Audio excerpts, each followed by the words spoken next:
आपको अहम खबर देंगे। स्टेट बैंक ने मॉनेटरी पॉलिसी का ऐलान कर दिया है। शरह सूद में 1% की कमी कर दी गई है। स्टेट बैंक ने मॉनेटरी पॉलिसी का ऐलान किया है और शरह सूद में 1% की कमी कर दी गई है और ये एक्सपेक्ट भी किया जा रहा था 0.5 या 1% की कमी होगी। तजियाकारों की जानिब से भी यही कहा जा रहा था और अब ये बाकायदा तौर पर स्टेट बैंक ने मॉनेटरी पॉलिसी का ऐलान कर दिया है। शरह सूद में 1% की कमी कर दी गई है और 12 से अब ये 11% पर आ चुकी है शरह सूद।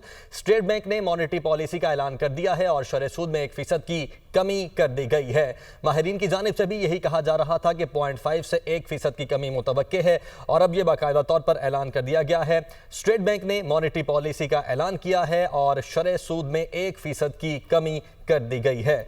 पिछले कुछ अरसे से लेकर अब तक 23 से 11% पर यह शरह सूद आ चुकी है। हमजा गिलानी इस वक्त हमारे साथ मौजूद हैं। हमजा, ये बताइएगा कि कितना अहम था और ये जो पॉलिसी में कमी की गई है 1% की गई है, इसमें कितना कुशन मजीद मौजूद था?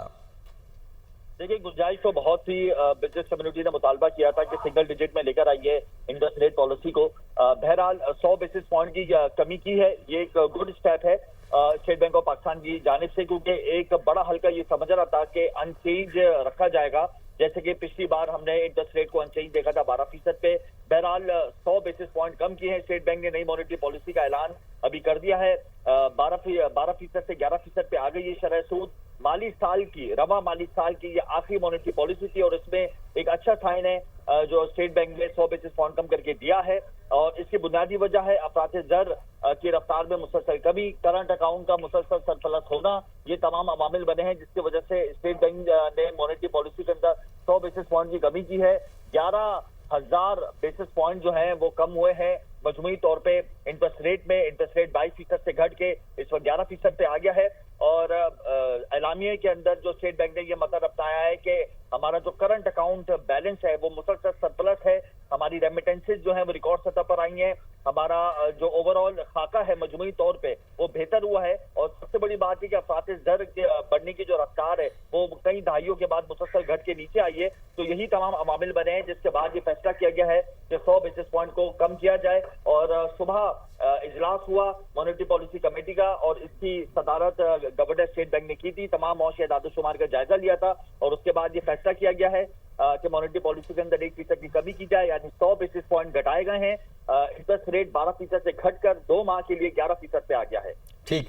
अच्छा हमजा, ये भी बताइएगा कि एक हल्का ये भी था जो समझ रहा था कि पॉलिसी को बरकरार रखा जाएगा, लेकिन खैर ये बहुत खुशाइंद है कि 1% कमी की गई है।